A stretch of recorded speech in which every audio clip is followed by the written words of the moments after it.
Assalamualaikum warahmatullahi wabarakatuh. Alhamdulillahi wa kafa. Wassalatu wassalamu ala rasulillahil mustafa wa ala alihi wa sahbihi wa man wafa wa ba'd.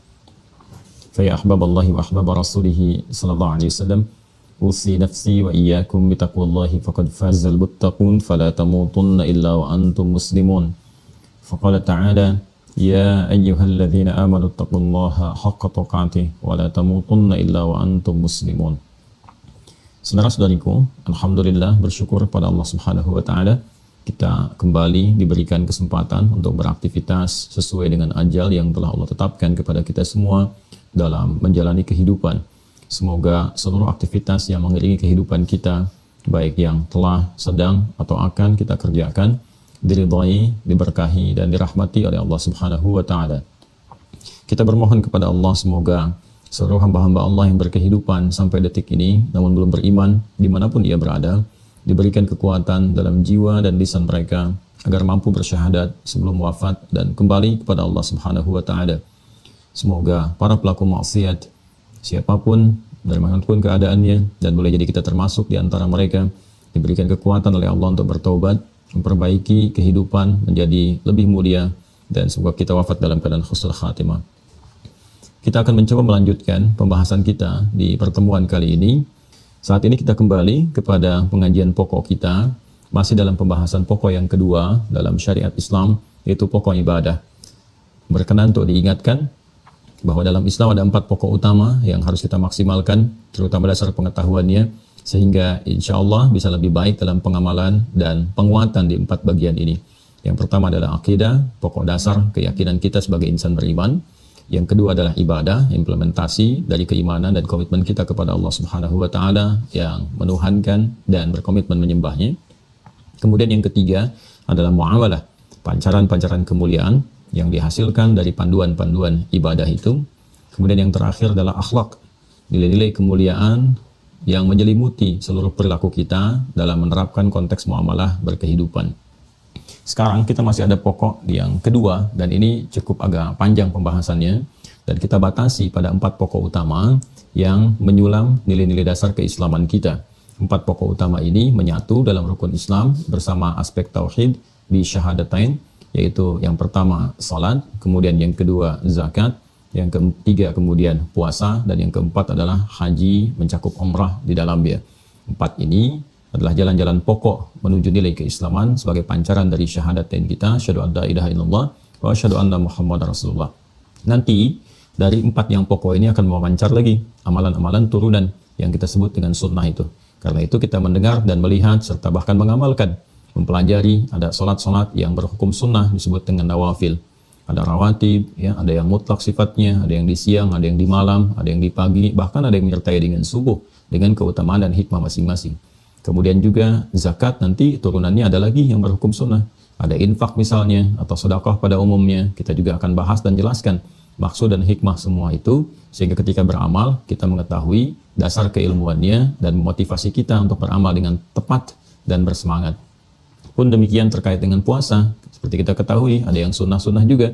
Senin misalnya hari ini, ada di antara kita yang puasa. Kalau kita mengerti hikmahnya, kenapa puasa di hari Senin, apa manfaatnya, bagaimana sirahnya, perjuangan misalnya Rasulullah SAW atau bahkan sahabat dalam menunaikan puasa Senin, Kamisnya, Ayyamul Bidnya, dan sebagainya. Semua punya nilai keutamaan dan terkait erat dengan kehidupan kita. Kemudian juga haji, ya, nanti turunannya ada umrah. Apa sih umrah itu? Kenapa disebut dengan umrah? Ada berapa rukunnya? Apa hikmahnya? Bagaimana menjalaninya? Itu semua butuh dasar keilmuan untuk memberikan kekuatan dan pemahaman yang utuh saat ditunaikan, sehingga dengan paham dan kuat itu, khusyuk itu hadir dengan sendirinya. Terkait dengan bagian pertama di pokok ibadah, kita telah sampai pada pengantar hadis-hadis Rasulullah SAW, termasuk dalam ayat-ayat Al-Quran, bahwa untuk menunaikan salat dengan sempurna itu, termasuk kepada bab salat, Allah Subhanahu wa ta'ala memberikan isyarat menuju kesempurnaan ini dengan derivasi kata aqama dan juga akarnya dari kata qama. Memberikan kesan kepada kita bahwa salat yang ditunaikan, satu, didorong, diarahkan oleh Al-Quran untuk ditunaikan secara sempurna. Dan menariknya, kesempurnaan ini mengikat kepada 3 bagian utama dari anatomi manusia. Baik sempurna penunaiannya secara fisik. Ingat, ini dasarnya ya. Karena kajian kita, pembahasan kita akan mengacu pada dasar-dasar pemahaman, baik terkait dengan caranya, maknanya, pun demikian hikmahnya. Di hikmah itu nanti ada makna filosofisnya, pengetahuan-pengetahuan dasar yang dengan mengetahui itu pancaran-pancaran ibadah ditunaikan dengan sempurna dengan 3 pendekatan utama. Fisikal, ditunaikan secara sempurna dari sifat fisiknya, karena itu nanti ada gerakan-gerakan yang diatur betul. Harus seperti itu cara menunaikannya, semaksimal mungkin kita bisa lakukan. Baik dalam keadaan berdiri, duduk, ataupun bahkan berbaring. Ya. Kemudian juga ada yang terkait dengan akal. Nanti turunannya ada pikiran di sini. Ya, bagaimana kita bisa mengarahkan pikiran kita untuk mensupport sholat kita saat kita menunaikan dia. Karena jangan-jangan tangannya, fisiknya bergerak, mengangkat, lisannya berkata, kan, Allahu Akbar, tangan bergerak, tapi pikirannya kemana-mana. Sehingga dengan itu, nilai-nilai kekhusyuan yang harusnya didapatkan menjadi berkurang, tereduksi, atau bahkan hilang sama sekali. Sehingga Nabi SAW pernah memberikan isyarat, ya hatta la yash'ural musalli kamarqatan yusalli. Sampai nanti kelak mungkin ditemukan, kata Nabi, akan ditemukan orang yang sholat tidak memahami, tidak sadar berapa rakaat yang tengah ia kerjakan dalam sholatnya. Bisa terjadi. Dan biasanya gangguan dasarnya ada di sini. Ya. Kemudian secara rohani di kalbunya. Ya. Ini jasmani, fisik. Ini akal, kan, terkait dengan pikiran. Ini rohani, bagian dalam diri kita. Kalbunya, ketenangan hati, ketenangan jiwanya. Dan ini puncaknya. Karena fungsi dari sholat ini menghasilkan zikir, seperti yang pernah kami sampaikan. Dan dalam sekilas ta'lim juga pernah kami uraikan. Itu bukan sekilas informasi ya. Tapi itu sekilas pemahaman. Jadi hal-hal yang diduga kuat untuk dipahamkan, kan, untuk ditangkap kembali, biasanya saya akan meminta kepada teman-teman di admin itu untuk merangkum dengan singkat disampaikan untuk mengingatkan poin-poin penting yang harus kita hadirkan. Nah ini, ala bidzikrillahi tatma'innul qulub, yakinlah, kan, sampaikan, kuatkan bahwa dengan zikir itu kepada Allah, hati akan berdampak menghadirkan ketenangan. Sedangkan sholat itu disebut dengan zikir. Wa aqimis sholata lidzikri. Karena itu orang-orang yang sholat secara rohani harusnya sehat. Ya, jadi sholat itu melatih kesehatan rohani, melatih ketajaman akal, dan juga kesehatan fisik. Tiga-tiganya tercakup di sini. Sepanjang sholatnya ditunaikan secara sempurna. Karena itu orang-orang yang dilatih dengan sholat, diwajibkan sholat sejak awal periode Islam, di awal keislaman, dicontohkanlah Rasulullah ketika sempurna, Masya Allah, perhatikanlah bagaimana secara fisik mereka sehat-sehat dan kuat-kuat. Jadi mengaji sirah itu saya menyarankan untuk menekankan itu semua. Sehingga kita bisa mengetahui bagaimana profil para sahabat itu, kekuatan mereka. Jadi kayak kita baca ya, saya misalnya ambil yang paling tinggi tingkatannya saat dalam medan perjuangan misalnya ya, ketika ada tuntutan-tuntutan militer yang menghadirkan mereka untuk berpartisipasi, itu kayaknya biasa gitu. Ada yang, mohon maaf sekali, misalnya dalam satu pertarungan, ada yang kena tebas tangannya itu, ada yang sambil megang tangannya dulu, atau melepaskan tangannya supaya bisa lincah kembali, kemudian mengikuti peperangan itu yang dimaksudkan, dan sebagainya. Itu suasana itu kayak digambarkan seperti biasa gitu. Dan itu tidak mudah mendapatkan kekuatan-kekuatan demikian. Atau kisah heroiknya Khalid bin Walid yang meminum racun paling kuat di Persia, ketika ditunjukkan oleh Ratu Persia bahwa itu yang paling kuat, ya beliau hanya tersenyum saja, ya kemudian berdoa kepada Allah Subhanahu wa taala, Bismillahilladzi la yadhurru ma'asmihi syai'un fil ardi wala fis sama wa huwas samiul basir. Kemudian diminum, nggak terjadi apa-apa tuh, sampai semua takluk gitu. Nah, itu kan sesuatu yang tidak akan muncul kalau rohaninya nggak kuat. Ya. Nah, ini ada hal-hal yang sangat luar biasa di balik sholat ini, sehingga sangat ditekankan oleh syariat. Manfaatnya tinggi sekali ya. Karena itu tidak main-main terkait dengan sholat ini. Kita berusaha menunaikan secara sempurna dengan pendekatan-pendekatan ini. Karena itulah kemudian di dalam Al-Quran, proses penunaian ibadah sholat ini itu diiringi dengan pengingat tentang kesempurnaannya. Ya. Kemarin saya telah uraikan, baik dengan menggunakan derivasi kata aqama sebagai isyarat kesempurnaannya, aqama yuqimu dengan iqamatan, dan itu turunannya semua disebutkan dengan aqama, misalnya kan, aqama ini isyarat dasarnya. Kemudian yuqimu keberlangsungannya, baik dalam bentuknya tunggal yuqimu atau jama yuqimuna. Kemudian iqamah bahkan jadi isyarat dasar yang dilakukan sebelum salat ditunaikan. Ayo iqamat dulu, itu ada kaitan dengan ini seperti yang telah saya jelaskan. Atau derivasi dasar kata awalnya. Ya. Qama. Kalau ini aqama, yuqimu, iqama, dan kalau sudah melekat ya kekuatan untuk menunaikan dengan sempurna itu, masih ingat berubah menjadi kata benda, ya kan? Dalam bahasa Arab nanti jadi isim fa'il, sesuatu yang melekat. Jadi mukim, mukimuna, ya kan? Kalau misalnya mau diidofatkan mukimuna as-shalah, na-nya dibuang, nunnya dibuang jadi muqimus shalah, ya. Rabbi ja'alli muqimas salati wa min dzurriyyati. Ya Allah, mohon jadikan aku orang yang konsisten menunaikan salat dengan sempurna. Itu doa Nabi Ibrahim kan? Masih ingat? Karena itu saya selalu katakan bahwa semua nabi pun rasul pun salat. Karena salat itu ibadah pokok yang memberikan support kepada 3 fungsi bagian dari tubuh kita. Ini. Dan Rabbi ja'alli muqimas salati, muqim itu menunjuk kepada orangnya. Saya teruskan saja begini ya. Ini yuqimu wa aqamas salata wa ataz zakata, ya. Itu ditemukan misalnya di surah Al-Baqarah itu. Surah yang kedua ketika kita masuk kepada ayat yang ke-177, 178, ya kan?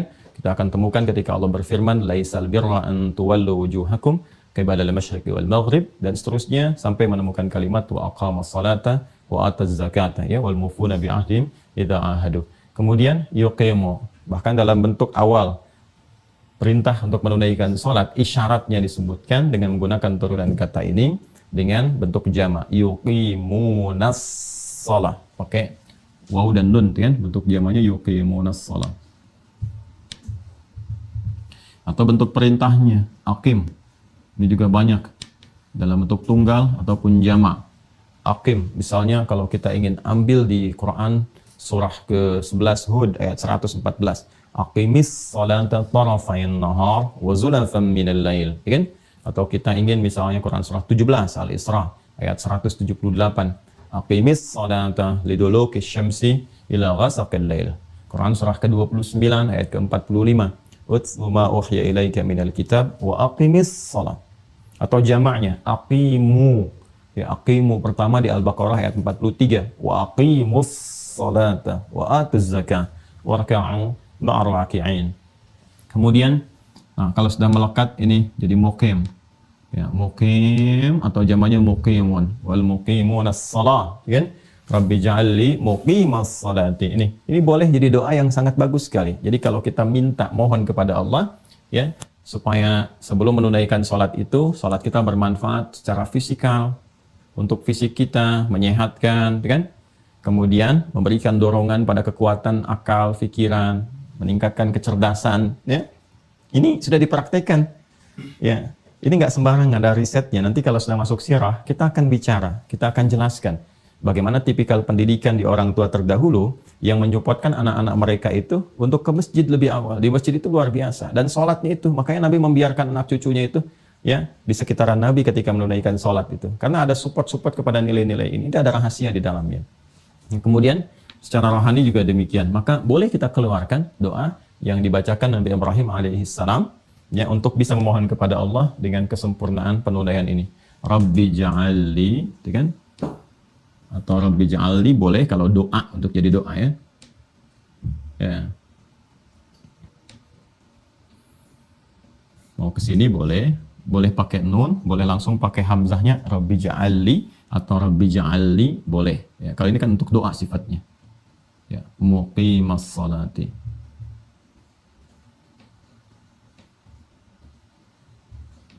Ya. Terus ke anak cucu, wa min dzurriyyati.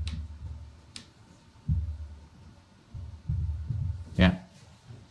Kalau seperti ini, Rabbi ja'alni, gitu kan? Rabbi ja'alni. Jelas ya? Rabbi ja'alni, ya Allah, jadikan aku. Kalau kita menggunakan Rabbi ja'alli,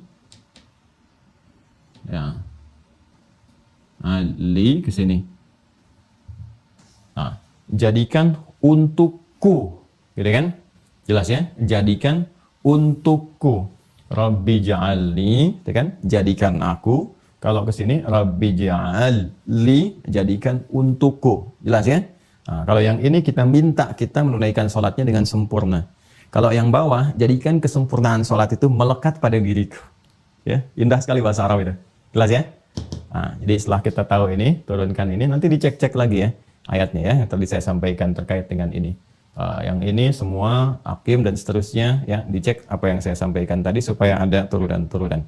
Ya, ini sudah tadi saya contohkan yang ini ya di Quran surah ke-11 ayat 114, Quran surah ke-17 kan ayat 78, kemudian juga 29 ayat 45 ya, Al-Isra ayat 78, Al-Ankabut ayat 45 dan turunannya. Untuk minta doanya, jadikan ini seperti Nabi Ibrahim memohonkannya. Kalau kita keluarkan dalam bentuk doa, bisa dengan dua cara.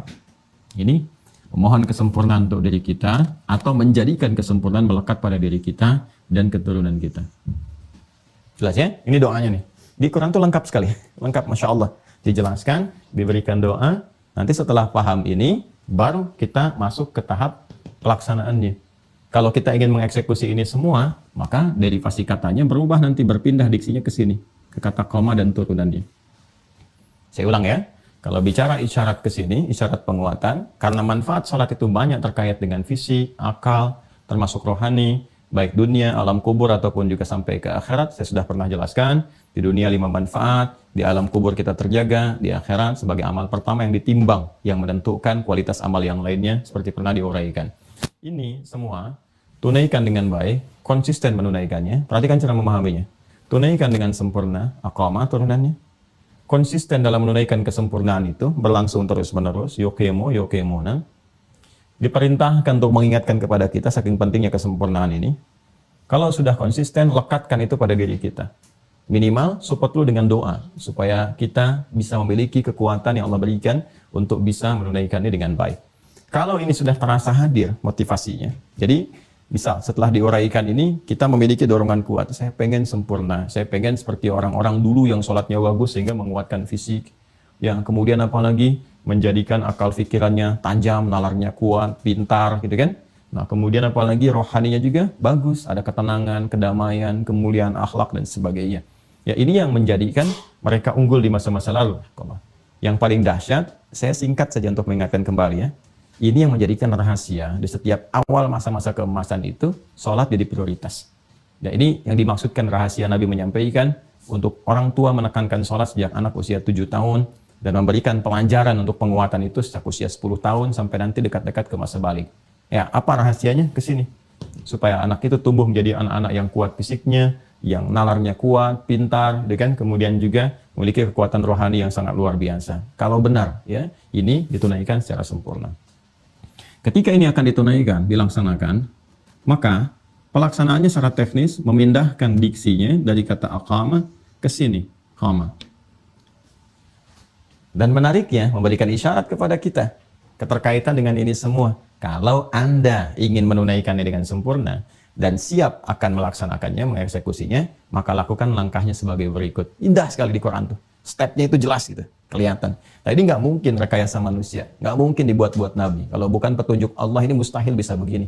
Setiap katanya jelas, penuh hikmah. Ya tersusun dengan sangat sempurna. Lalu sistematis gitu, berpindahannya itu. Masya Allah. Anda bisa merasakan kenikmatan ini kalau memahami di turunan-turunan bahasa gitu ya. Di fikih lughah terutama dengan turunan ilmunya. Nah sekarang kita akan memulai ini semua. Kemudian kita harus melihat petunjuk karena ini ibadah. Ibadah itu adalah pancaran iman. Iman itu keterkaitannya dengan Allah Subhanahu wa taala yang prakteknya dituntut oleh Rasulullah. Maka kita harus lihat petunjuk dari Allah seperti apa menunaikan ini dengan sempurna. Tadi saya katakan, kalau kita akan mengeksekusi, jika Anda ingin mengeksekusi ini, jika itu bahasa Arabnya idza. Idza itu jika, apabila. Ya. Mulai mengeksekusi ini, mengimplementasikannya, mengamalkannya. Ya, ini untuk kata ketiga. Ya, orang ketiga idza qama atau idza qamu. Ya, ada dalam di Al-Qur'an bentuknya misalnya bentuk jamak dari kata qama menggunakan bentuk jamak berarti qamu. Misal orang munafik ketika disifati ingin menunaikan sholat itu pun bermalas-malasan, kan? Malas-malasan hanya untuk kepentingan dunianya aja. Kalau nggak ada kepentingan dunia, ya nggak akan sholat. Itu karena ada kepentingan dunia terpaksa sholat. Ya.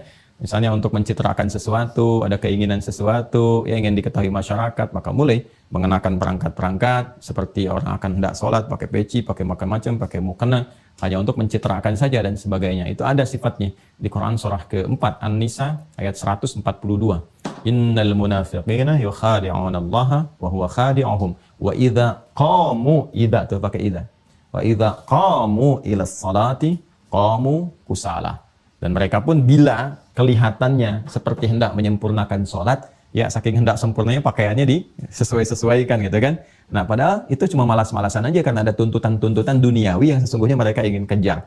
Penyakit nifak itu yang menjadikan orang munafik, kan dorongannya duniawi sifatnya, memenuhi nafsu atau memenuhi bisikan-bisikan setan. Ya, itu yang jadi persoalannya. Setan kan merasakan dunia supaya nggak ingat akhirat.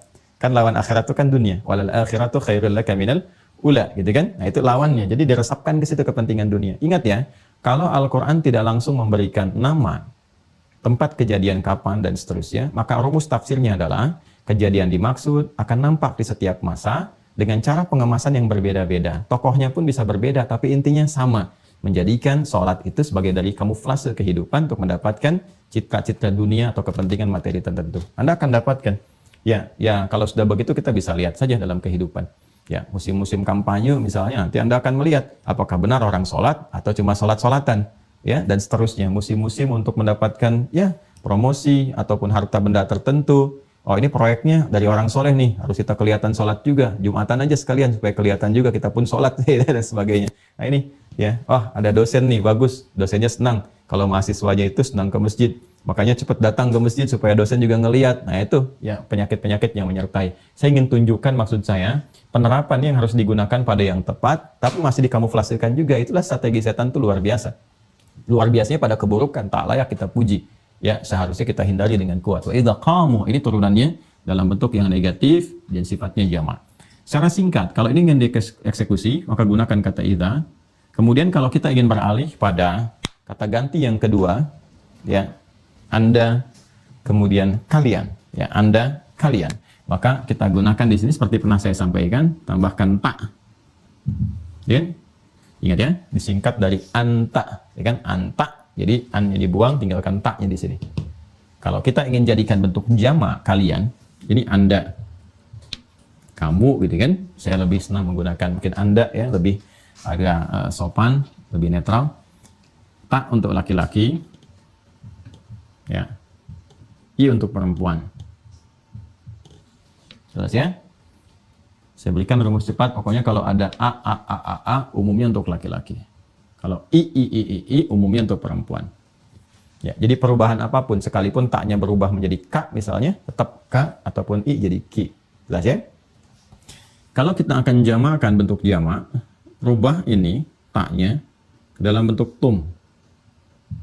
Tum seperti ini. Ini paling gampang ya.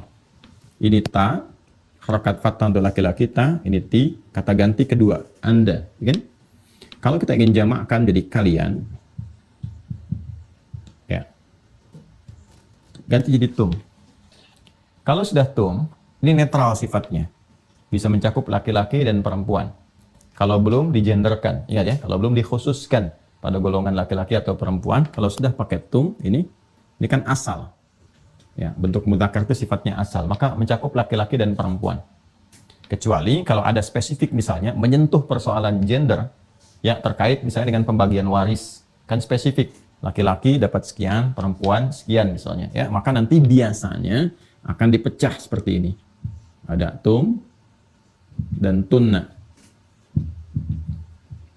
Yang asalnya dipertahankan, ini antum dari kata antum, asal mudzakkar karena asal dipertahankan mudzakkar, ya laki-laki bagian dari mudzakkar ke sini, maka biasanya ini ya kalau ada sudah spesifik menunjuk pada gender, tumnya diarahkan untuk menunjuk ke laki-laki, tunna ke perempuan. Ya. Tapi kalau dia berdiri sendiri seperti ini dan tidak disebutkan tunnanya, maka ini mencakup umum, bisa laki-laki sekaligus juga perempuan. Ingat ya, ini dasarnya dulu. Jadi sekarang kita ingin eksekusi, bagaimana menunaikannya dengan sempurna, kita harus temukan kata idza dalam Al-Quran. Ya kan? Kemudian turunan kata ini di koma kalau bertemu dengan ini pernah saya sampaikan kepada Anda, ya tinggal kita tambahkan saja ini koma, ya Tambahkan, kita ke sini saja ke jamak supaya mencakup semuanya kan. Kan bukan 1-2 orang yang pengen sempurna sholatnya, semua pengen sempurna ya. Tambahkan tum begini. Kalau ini ditambahkan, maka kaidah dasarnya kan begini, kaidah dasarnya. Kalau 3 huruf, ya kan? 3 huruf, huruf pertengahan harus mati seperti ini. Ya kan? Nah, ini udah mati sendiri gitu. Udah mati mau ditambah sukun lagi maka nggak efektif. Karena itu kalau ada huruf mati, jadi mati lagi posisinya, di bahasa Arab itu hilangkan sekalian. Ya, ini kan asalnya wawu kalau di ilmu ilat itu, dihilangkan sekalian. Ya. Dan ini asalnya wawu, nanti ada proses ilat jadi alif. Ya, ini panjang kalau belajar shoraf, agak panjang pembahasannya. Jadi secara singkat saja Anda ikuti ya. Ya. Jadi idza, terus ini koma kan tadinya begini kan? Ya kan? Nah, ini kan harus mati nih. Tapi ini sudah mati. Jadi kalau udah mati kasih sukun lagi gitu, nggak ada faedahnya, maka dibuang sekalian. Nah, seperti ini. Kemudian ini turunkan ke sini, jadi sudah alifnya hilang. Nah, mimnya masuk ke sini, tinggal qaf ya. Nah, karena ini a ini untuk menyesuaikan dengan alif. Tapi ini asalnya waw. Dari kata qawama asalnya. Qawama asalnya. Ini menjadi koma. Ya. Karena ini waw kesesuaiannya, kalau dia dihilangkan, kembali ke sifat huruf wawunya. Waw dekatnya ke dhammah. Alif dekatnya ke fathah. Ya dekatnya ke kasrah. Kan? Nah, ini ada harakat nanti alif dengan fathah, kasrah, dhammah. Nanti itu ada pasangannya masing-masing. Pasangannya ayu nanti ya. Alif, ya dengan waw. Nanti karena alif ini dekatnya ke fathah, makanya ini fathah. Tapi kalau kita ingin kembalikan ke asal, asalnya waw dekatnya ke dhammah. Karena dekat ke dhammah, maka harakat ini, fathah, ganti dengan dhammah. Ya, supaya ini bisa nyambung ke tum, ini harus mati nih. Mimnya harus dimatikan. Tadi kan koma ada harakat fathah di sini, ya kan? Supaya bisa nyambung, kalau ini disatukan ke sini, sementara ini masih berharakat, nggak akan bisa nyambung. Maka kaidahnya dalam bahasa Arab, kalau mau disambungkan dengan kata ganti, sebelum kata ganti harus mati dulu. Ya, jalasa, duduk, kamu duduk, tinggal tambah tak kan?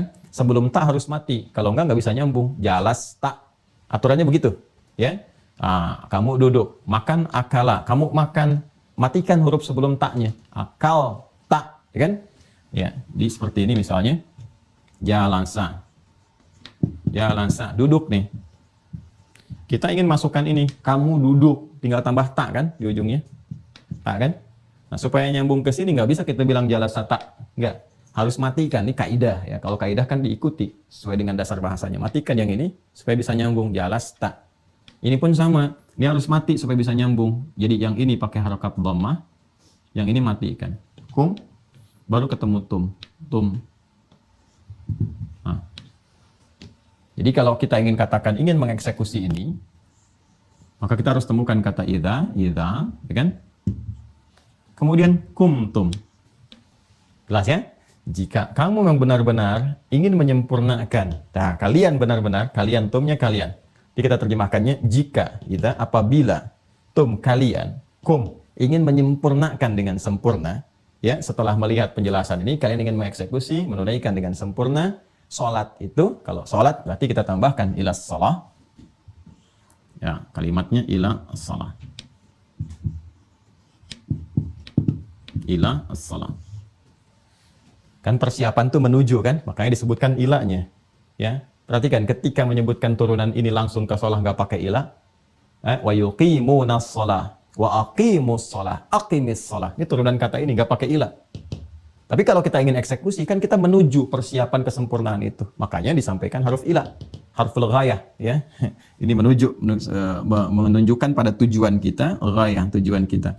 Ya, kalau serius nih, benar-benar ingin sempurna ditunaikannya, jika kalian ingin menyempurnakan, ya, sholat itu menuju kepada fase sholatnya, maka kerjakan dulu ini stepnya. Nah, sekarang kita harus temukan kata ini di Al-Quran. Ya. Jelas ya? Nah, secara singkatnya sih saya ingin terangkan, kalau ingin pelaksanaan ini dilakukan, temukan kata idza qumtum ila sholah. Itu sederhananya. Ya, cuman kan apa yang telah kita pelajari di awal memberikan kesan dasar bahwa mahal pelajaran ini. Ya, shoraf itu saya mungkin kurang lebih ada berapa tahun ya? 3 tambah 5, 7 tambah 6, 13 tahun tuh.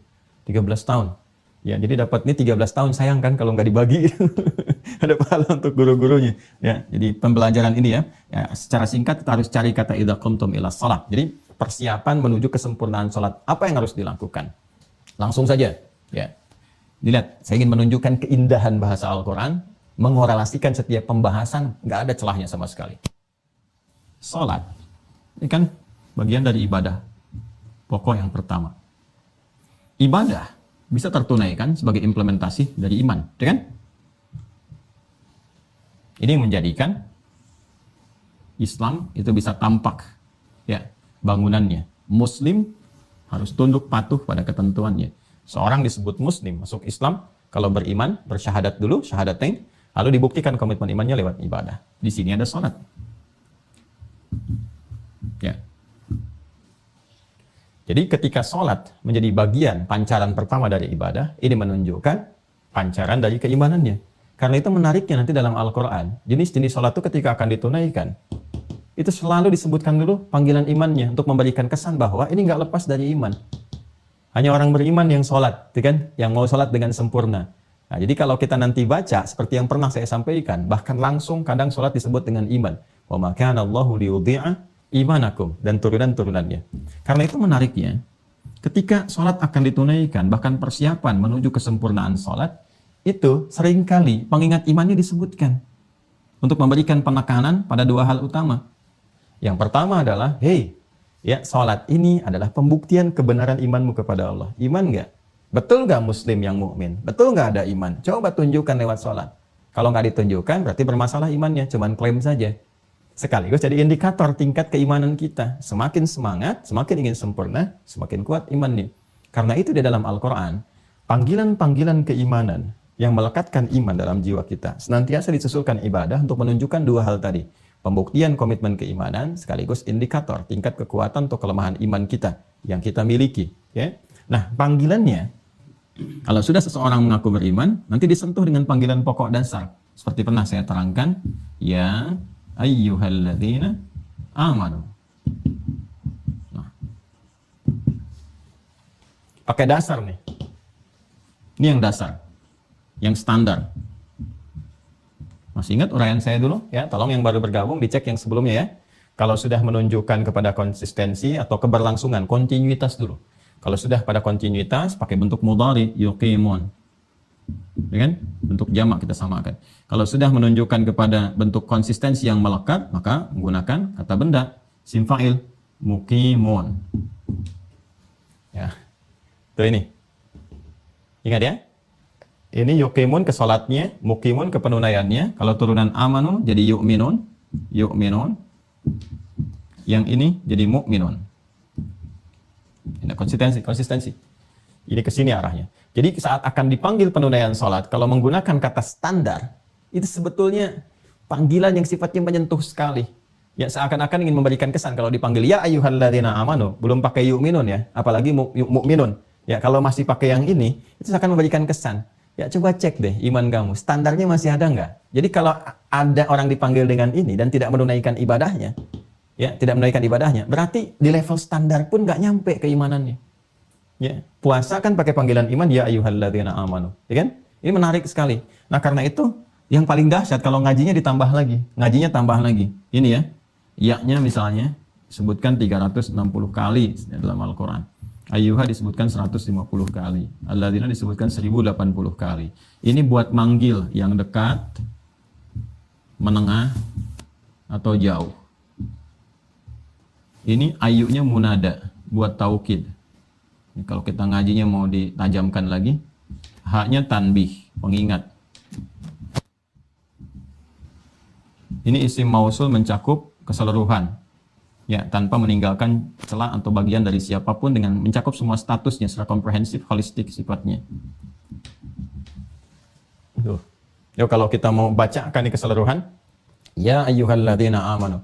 Hei semua pemilik iman tanpa kecuali. Semuanya. Besar, kecil, tua, muda, status sosial, apapun yang melekat sepanjang dia merasa punya iman. Cek imanmu, standar imanmu itu. Ya kan? Ya, aku tegaskan ya, penguat. Ayu, ya ayu. Aku ingatkan ya, hei semua tanpa kecuali. Baik yang merasa dekat dengan Allah, atau yang tengah-tengah, atau merasa sedang jauh dari Allah karena sedang maksiat. Ya, itu saking indahnya Allah masih disapa. Merasa nggak masih punya iman?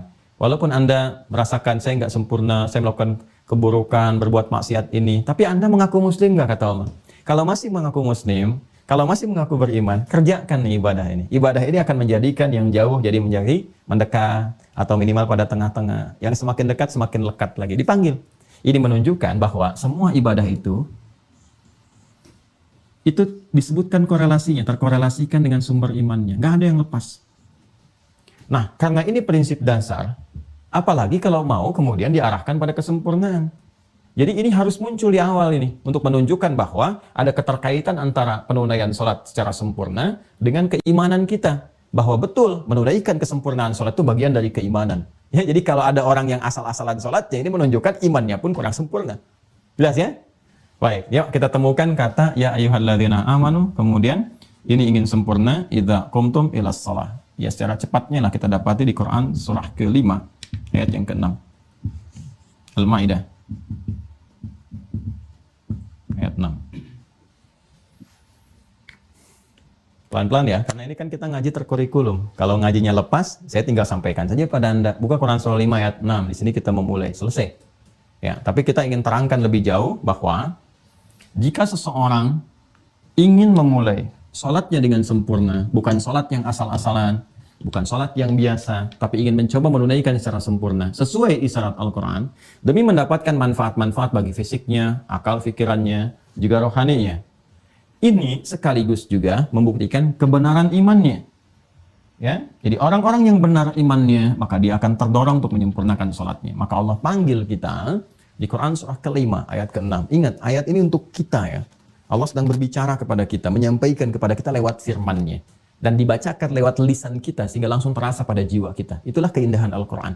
Di firman-Nya langsung kita bacakan, hanya bacanya harus pakai ihsan. Kalau pakai ihsan itu lain baca Quran-Nya. Ya.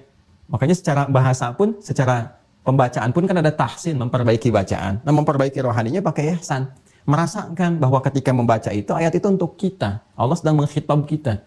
Ya, kalau perasaan itu hadir, kejiwaannya beda sentuhannya. Jadi bukan sekedar baca, begini tidak. Rasakan bahwa ayat ini untuk kita. Allah sedang menyapa kita, menyampaikan kepada kita. Ihsan an ta'budallaha ka'annaka tarahu fa illam takun tarahu fa innahu yarak. Engkau melakukan ibadah itu merasakan sedang diawasi, dilihat, didengar Allah menyampaikan kepada kita. Walaupun kita tak mampu untuk menatapnya. Nanti ada masanya setelah bekalnya cukup, dimensinya berpindah pada hukum tertentu, Allah berikan kenikmatan itu. Wujuhu yawma idzin nadhirah ila rabbiha nadhirah. Quran surah 75 itu, ayat 12 sampai 23. Nah, kita kembali ke sini ya. Nah, ya ayyuhalladzina amanu, Quran surah ke-5 Al-Maidah ayat ke-6. Di mushaf standar paling kiri ya, sebelah atas. Ya ayyuhalladzina amanu, hey, semua orang yang telah menyatakan beriman. Tanpa kecuali. Perhatikan cara menerjemahkannya. Hey, semua orang yang telah menyatakan beriman tanpa kecuali. Baik mereka keadaannya merasa dekat dengan Allah, kalau dekat kan termotivasi rajin ibadah. Atau standar saja di tengah-tengah, kalau ada kewajiban dikerjakan, di luar yang wajib belum tentu dilakukan. Atau sedang jauh karena merasa berbuat maksiat. Itu dipanggil dengan huruf yang sama. Seakan-akan Allah memberikan peluang yang sama kepada setiap hamba untuk memperbaiki keadaan dirinya. Ya? Kata Allah, ayyuha. Aku ingatkan ya, ha. Aku tegaskan ya, ayyuh, pakai taukid, untuk semuanya. Cek imanmu. Jika kalian ingin menyempurnakan iman kalian, mengecek kesempurnaan iman, menunjukkan iman kalian masih ada, yuk sempurnakan ibadah sholat itu. Idza qumtum ilas shalah. Nah, kita bertanya bagaimana caranya ya Allah? Maka dijawab, idza qumtum, apabila kalian. Tadi kan cara menerjemahkannya sudah masuk ke terjemahan tafsir. Idza, apabila kalian. Tum. Ya, qumnya ingin memulai menyempurnakan. Ini ada isyarat kita ingin mulai menyempurnakan. Ilas sholat, menuju sholat itu berarti prosesnya dimulai pra. Ya, ini kesempurnaannya dimulai pra sholat. Masih ingat kemarin saya sampaikan kan, kita akan membahas dari 3 pendekatan, pra, kemudian sedang saat dimulainya, dan pasca. Pra sholat, sedang sholat, pasca sholat. Baik, ini dimulai dengan fase sebelum sholat. Pra itu sebelum sholat. Karena itu menggunakan huruf ila. Ya. Ila itu harful ghayah, huruf yang menunjuk kepada satu tujuan.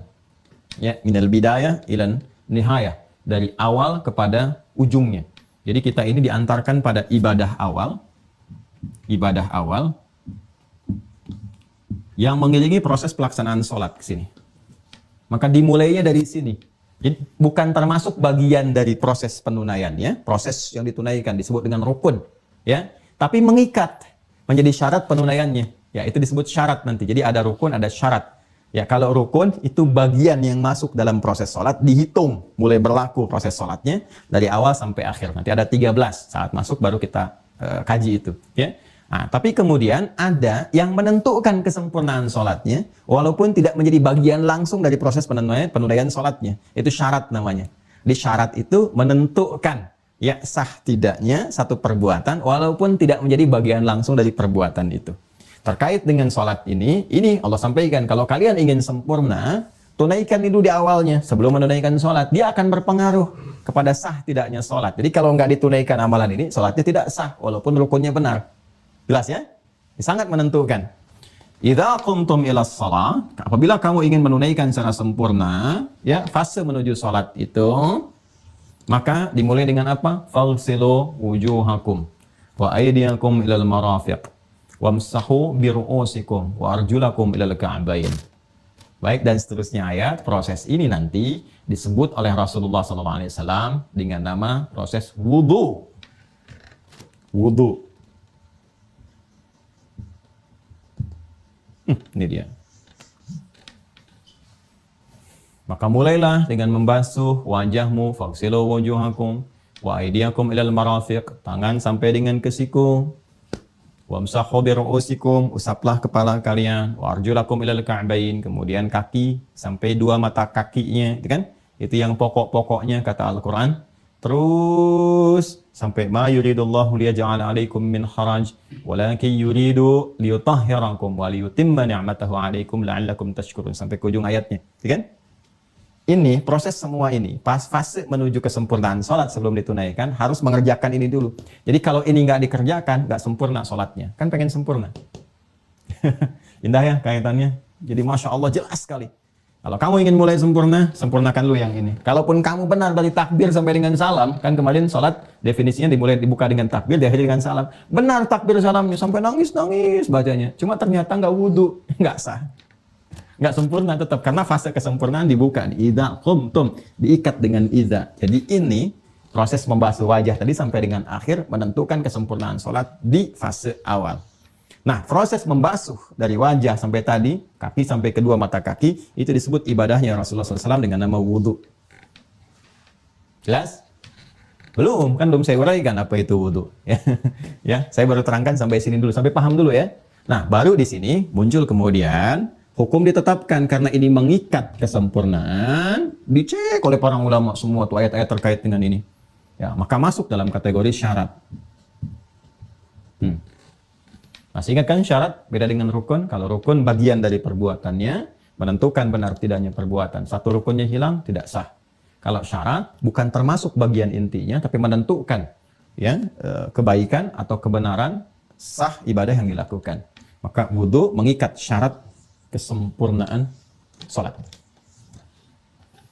Ya, jelas ya? Artinya ini penentu di awal nih. Penentu di awal. Jadi kalau wudunya benar, ini isyarat yang menentukan pertama bahwa sholatnya itu akan terdorong benar. Di sini kunci nih. Ya, teori gampangnya begini. Kalau Anda melihat, paling gampang gak usah lihat orang lain ya. Lihat yang terkait dengan diri kita dan sekitaran kita dulu. Anak-anak, bariskan semua suruh wudu. Anak itu yang wudunya bagus. Bagus, baik, cara dan sebagainya. Itu pasti akan berpengaruh kepada sholatnya pun bagus. Tapi kalau wudunya sekedar tempel air, ya takut selesai, itu pasti sholatnya pun akan terbawa tuh seperti suasana wudunya. Lihat aja, naik turun, tengok kanan, tengok kiri, kayak mau nyebrang jalan, kan? Itu masih berdiri, bukan saat setelah selesai, dan mau tuntas tidak. Ya, ini pasti akan berpengaruh, cek wudunya, karena ini kesempurnaan awal. Jadi kalau dari awal sedang nggak sempurna, akan kelihatan. Saat sholatnya pun pasti nggak akan baik. Ini sangat menentukan, dan ini membawa keadaan iman, persiapan sebelum sholat. Jadi kalau kita bisa kondisikan wudunya bagus, iman itu akan menguat. Sehingga kekuatan iman secara rohani ini bagus, dibawa sholatnya jadi mantap. Tinggal dikasih iqomat, langsung hidup sinyalnya. Ini dalam loh pembahasannya.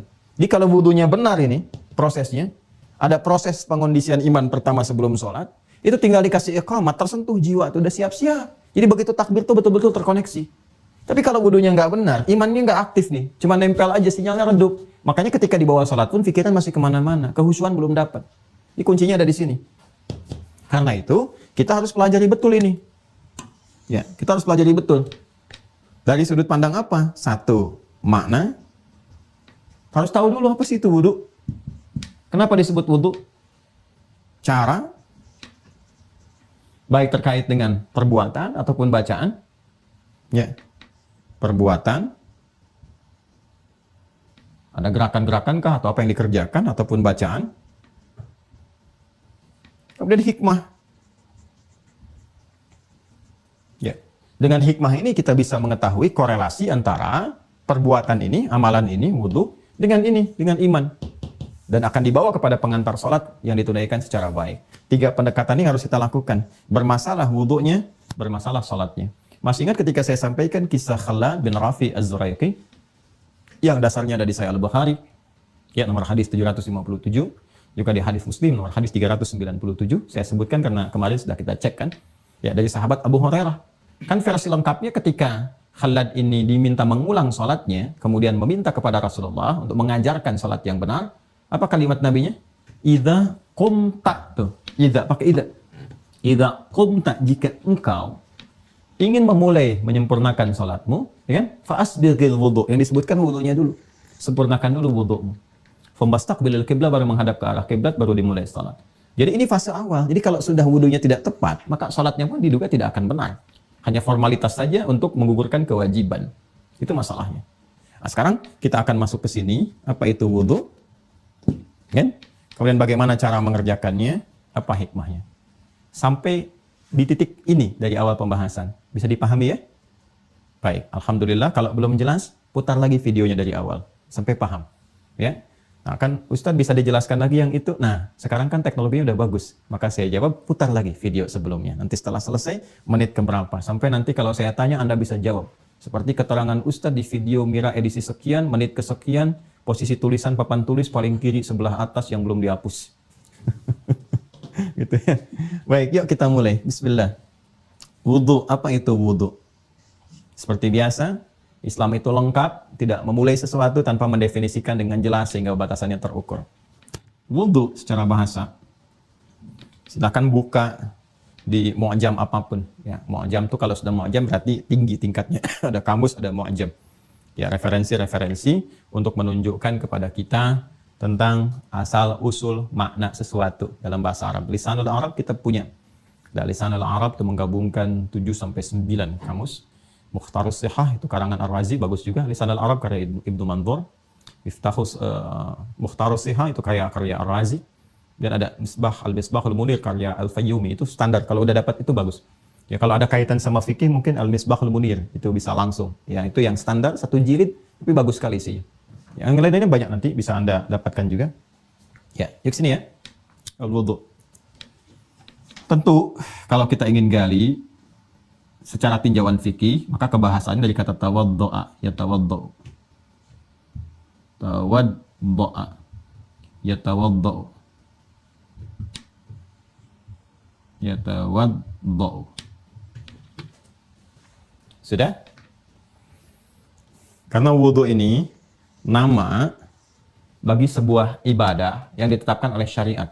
Ingat ya, ini bukan istilah kebahasaan standar, tapi sudah menggunakan istilah kebahasaan dalam bentuk syariat. Kalau sudah syariat, artinya ini hanya dimiliki oleh orang Islam. Makanya di luar Islam nggak ada wudhu. Silahkan cek. Ya, karena itu kalau Anda mengembalikan ini pada definisi kebahasaan, Anda hanya akan temukan wudhu ini namanya ismun. Ya, nama yang dilekatkan memang pada satu praktek ibadah yang terambil derivasi katanya dari kata ini. Ya, derivasinya ada, tapi sudah jadi nama yang melekat pada nilai keislaman. Sama dengan takwa, sama dengan iman. Iman itu istilah-istilah Islam. Ya, istilah Islam sebetulnya. Iman, ihsan, takwa, ya kan? Jadi kalau ada di keyakinan-keyakinan selain Islam, kemudian membawa syiar ini, ya, mari kita ibadah untuk meningkatkan iman dan takwa. Itu patut bersyukur. Artinya sudah mau mendekat kepada Islam. Karena ini bukan bahasa Arab standar. Ya, di masa-masa jahiliyah nggak ada meningkatkan takwa. Ya, walaupun derivasi katanya dari kata ittaqa dan asal katanya dari kata waqa, ada asal katanya. Tapi ketika menjadi nama tertentu khusus dilekatkan. Ya, seperti kita lah saat ini misalnya ada nama-nama tertentu untuk produk tertentu, walaupun digali dari huruf-huruf ya ditemukan. Oh, tapi kalau yang ini produknya ini untuk nama ini jelas. Ya. Baik. Ini iman, ihsan misalnya, ihsan. Meningkatkan iman dan takwa itu bukan bahasa Arab standar, itu sudah bahasa Arab syariat yang dilekatkan pada kata-kata yang terkait dengan apa? Kosakata Islami. Jadi kalau sudah ada misalnya di satu keyakinan lain selain Islam, sekali lagi yang mengajak pemeluknya untuk meningkatkan iman dan takwa, itu umat Islam patut berbahagia. Artinya apa? Artinya ini sudah mendekati nilai-nilai keislaman nih, ya. Tinggal syahadatnya untuk kita jelaskan dan seterusnya dengan cara yang baik, ya, dengan cara yang elok, yang mulia, sehingga memahamkan. Agama itu bukan memaksakan, tapi memahamkan. Setelah paham, diberikan kebebasan. Masya Allah itu demokrasi sekali, ya, demokratis sekali pilihan. Ya, kalau mau dibawa ke syiar itu ya, sungguhnya ke sini lebih utama. Udah, supaya nggak terlalu lebar ya.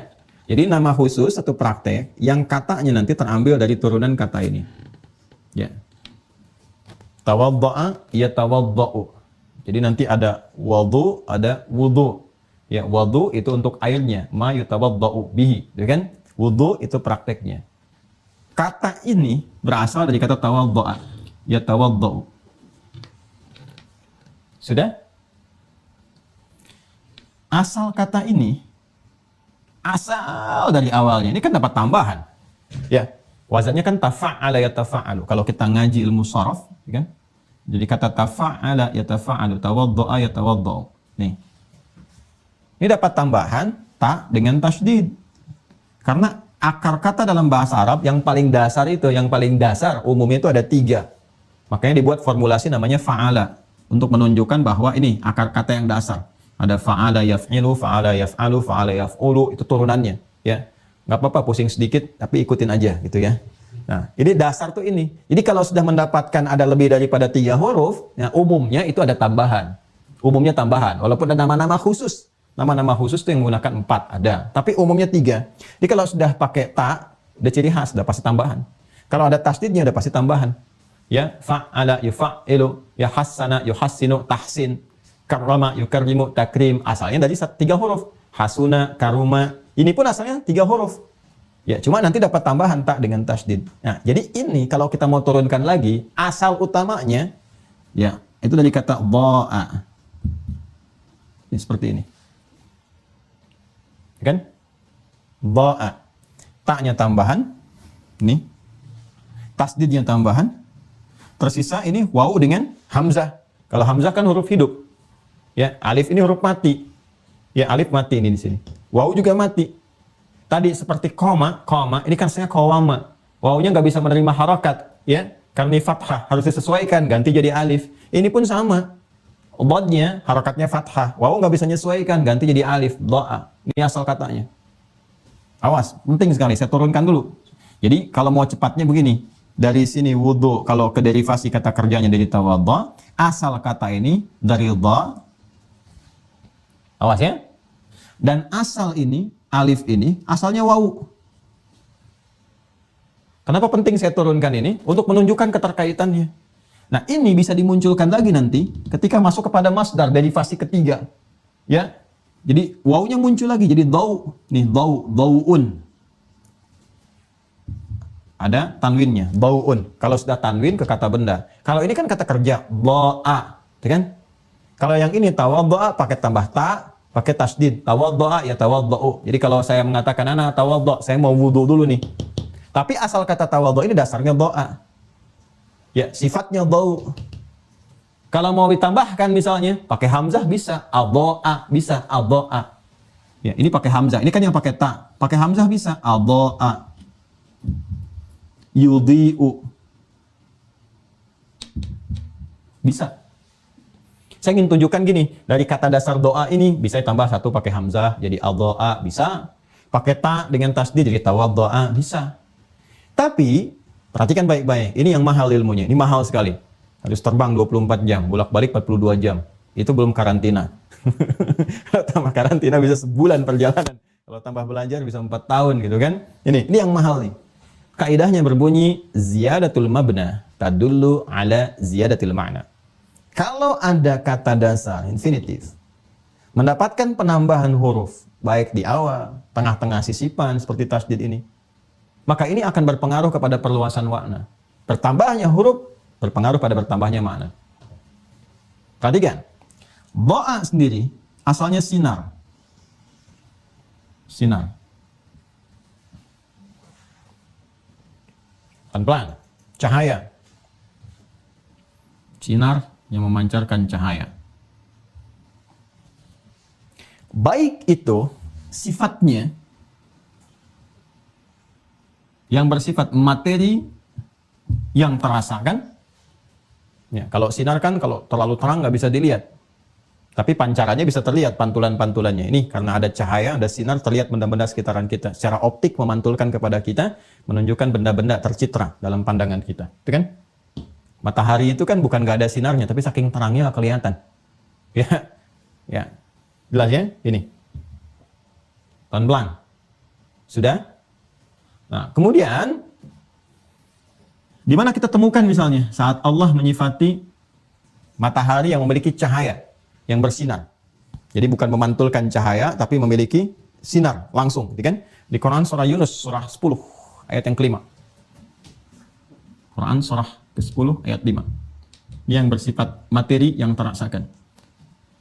Huwallazi ja'ala syamsa diya'a.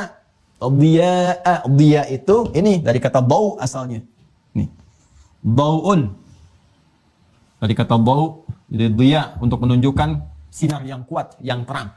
Jadi kalau semakin kuat, semakin terang, semakin kencang, berubah dari kata bau menjadi diya'un. Ya, diya'ul haq, kebenaran yang terpancar terang sehingga tak bisa ditolak lagi. Ya, ini. Huwallazi ja'ala syamsa diya'a wal qamara nura. Dialah Allah Subhanahu wa taala yang menjadikan matahari mentari bersinar, ada cahayanya, sedangkan rembulan memantulkan cahaya.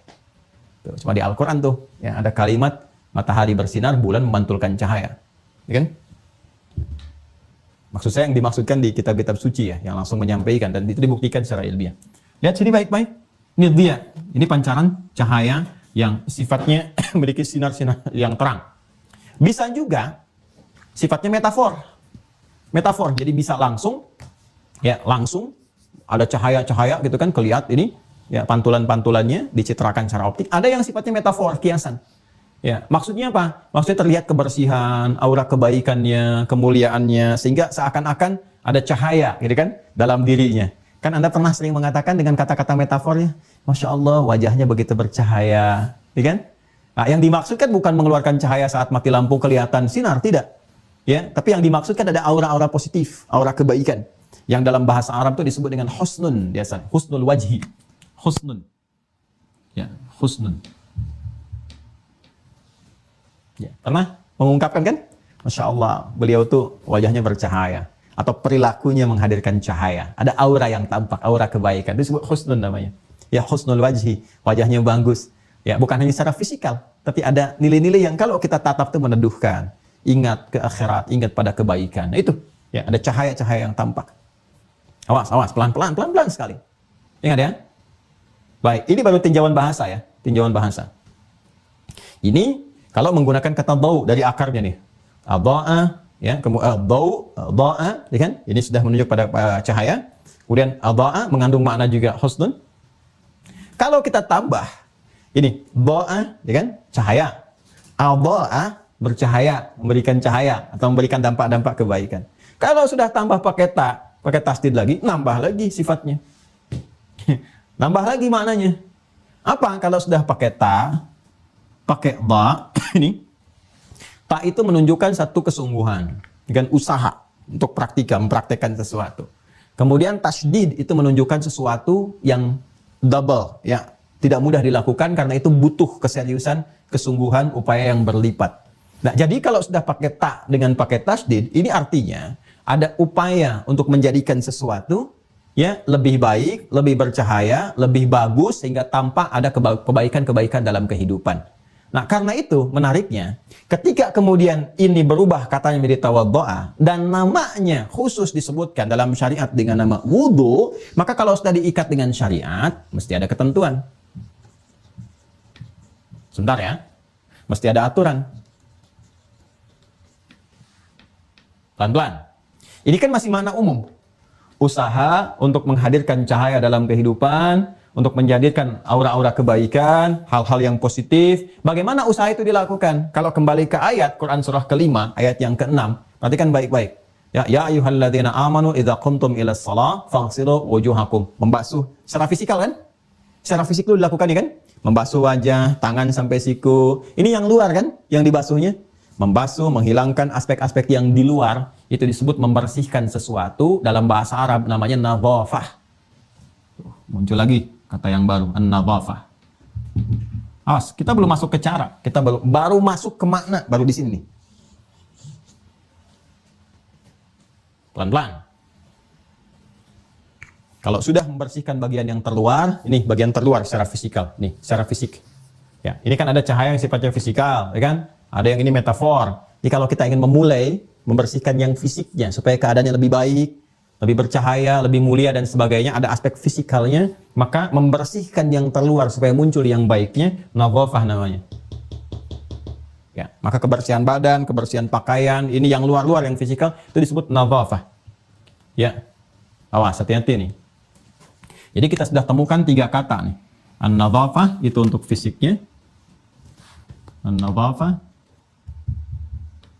itu terkait dengan pembersihan aspek fisiknya. Wah, pelan-pelan. Ini al-husnu terkait dengan pembersihan aspek rohaninya. Ya. Kemudian ad-dau juga atau ad-diya. Ad-dau atau ad-diya terkait dengan pancaran-pancaran aura cahaya-cahaya kebaikan, termasuk nanti dari pikiran yang sehat, dari yang baik dan sebagainya. Ini bisa mencakup kepada aspek-aspek gabungan ini plus juga tambahan-tambahan ke pikiran, akal, nurani, juga moralnya. Ya, kalau udah pakai ad-dau ini mencakup keseluruhan, termasuk nanti aspek-aspek pikiran yang sehatnya, yang baiknya, ya, kemudian juga rohani yang menghadirkan bimbingan cahaya kebaikan sehingga muncul aura-aura kemuliaan dan fisik yang bersih. Gabungan ketiga ini itu dihimpun dalam makna kata tawaddu'a. Sifat nama-nama yang mencakup semua ini, nama yang mencakup namanya, isimnya, kalau ini kan turunan kata kerjanya, verbnya. Nama yang melekat, kalau kita ingin praktekkan ini, pekerjaan ini kita lakukan, mencakup semua ini, namanya disebut dengan apa? Ini wudu. Karena itu kalau Anda ngaji di kitab fikih, Anda akan temukan al-wudu'u lughatan, ya kan? Mencakup ini. Al-husnu wan nadhafatu wad-dau atau ad-diya. Nama lain dari ini semua, kalau kita ingin gabungkan ketiganya, ini, 3 ini, kita gabungkan jadi satu. Ya, nama lainnya disebut taharah namanya. Taharah. Jadi dalam taharah itu nanti ada nadhafah, membersihkan luarnya. Kemudian ada proses husnu wad-dau, ada membersihkan bagian dalamnya. Di taharah itu sudah lebih dalam daripada nadhafah. Kalau nadhafah cuma luarnya aja. Ya, membersihkan bagian-bagian luar. Tapi kalau sudah taharah, membersihkan dalamnya juga. Awas ya, membersihkan apa? Dalamnya juga. Ya, penting ini. Karena kenapa? Ada orang yang luarnya bersih, bagus. Bahkan pakai jas, pakai dasi, pakai macam-macam. Cuman karena pikirannya nggak bagus, nggak ada cahaya di pikirannya. Hatinya nggak bagus, nggak ada aura kebaikan di hatinya. Ya mencuri juga. Kadang-kadang mencurinya lebih banyak. Ya kan? Makanya orang-orang yang berdasi, yang berjas dan sebagainya ketika mencuri biasanya lebih banyak dibandingkan dengan orang-orang yang ya melakukan kesalahan yang serupa, sama-sama mencuri tapi nilainya lebih kecil. Silahkan cek. Kenapa? Karena boleh jadi bersih luarnya tapi kotor dalamnya. Ya, nadhafah luarnya bisa bersih tapi dalamnya belum tentu suci. Kalau kita ingin menyatukan bersih luar dalam, ini taharah namanya. Praktek taharah itu ya ketika dipraktekkan dengan ini terkait dengan sholat, penyiapan awal ibadah sholat diberikan nama khusus dalam syariat untuk membedakan dengan yang lain-lainnya. Karena taharah itu baru umum sifatnya. Ya, baru umum, mensucikan dalamnya, membersihkan luarnya. Itu taharah cakupannya, mencakup 3 ini. Kalau kita ingin berikan nama spesifik, ini apa namanya? Ya, taharahnya apa namanya? Kan nama umum. Insan itu umum manusia. Yang laki-laki ada nama khususnya, rajul, perempuan, mar'ah. Ya, jelas. Ini juga sama, taharah itu nama umum, mencakup 3 makna ini. Sekarang saya akan kerjakan ibadah yang mendapatkan taharah. Fungsinya untuk taharah. Apa itu? Beri nama dengan wudu. Makanya ketika ayat wudhu disampaikan oleh Al-Quran untuk masuk ke teknis, ujungnya ditutup dengan kalimat, semua wudhu ini, kata Allah, aku syariatkan, bukan ingin memberikan beban, tapi supaya kamu dapat toharoh dulu sebelum sholat. Bagaimana bisa sholat kalau badannya kotor? Bagaimana bisa menghadap Allah kalau hatinya nggak bersih? Apa nggak malu menghadap Allah masih ada suudzon, masih ada iri hati, masih ada dendam? Makanya kalau wudhunya benar, ini suci dulu hatinya, supaya menghadap Allahnya bersih. Nggak ada kotoran di pikirannya. Ya, bagaimana bisa sholat pikirannya masih kotor? Prasangka buruk ya pada Allah, pada orang lain. Masih ada iri hati. Apa nggak malu sholat membawa iri hati? Dan apa nggak malu membawa kotoran dan sebagainya? Anda nggak ada pimpinan aja supaya bisa diterima baik? Coba bayangkan. Ada dandan yang rapi, yang bagus, berprasangka baik, wawancaranya tuh kalimatnya ditata yang bagus-bagus, pikirannya dibersihkan, ditanya tuh jawabannya bagus-bagus. Sekarang menghadap pada yang Maha Kuasa, Maha segalanya. Karena itu, di Quran surah kelima Al-Maidah, ayat yang ke-6, lihat ujung ayatnya. Lihat ujung ayatnya. Ma yuridullahu liyaj'ala 'alaikum min haraj. Aku syariatkan wudu ini, kata Allah, bukan bermaksud ingin memberikan beban kepada kalian, bukan ingin menyulitkan. Kenapa sih harus wudu dulu? Salat kan tinggal salat saja, bukan, kata Allah. Walakin liyutahhirakum. Ini. Liyutahhirakum. Tahara yutahhiru. Tathiran. Ya, isimnya disebut tahara. Tujuan disyariatkannya wudu itu, kata Allah, untuk mentoharahkan kalian, ditathhirikum, tathhiri abdanikum, wa tathhiri qulubikum, ya, wa tathhiri akhlanikum. Jadi untuk menyucikan dulu supaya bersih luarnya, suci dalamnya. Kalau sudah dalamnya itu bersih, luarnya bersih, di bawah salatnya mengantarkan ke khusyuk mudah. Tinggal dikasih iqamat, Allahu Akbar, karena sudah bersih, konektivitas langsung kuat. Makanya saat takbir itu sudah khusyuk. Sudah buang urusan dunia ke belakang, gampang. Tapi kalau ininya nggak benar, belum bersih badannya, dalamnya belum bersih, pikirannya belum baik, belum nyambung, dibawa ke salat susah dapat khusyuknya. Itu hikmahnya. Jadi kalau kita paham wudhu itu untuk menyiapkan kondisi keadaan diri kita supaya sempurna saat dibawa salat, nggak akan main-main wudhunya.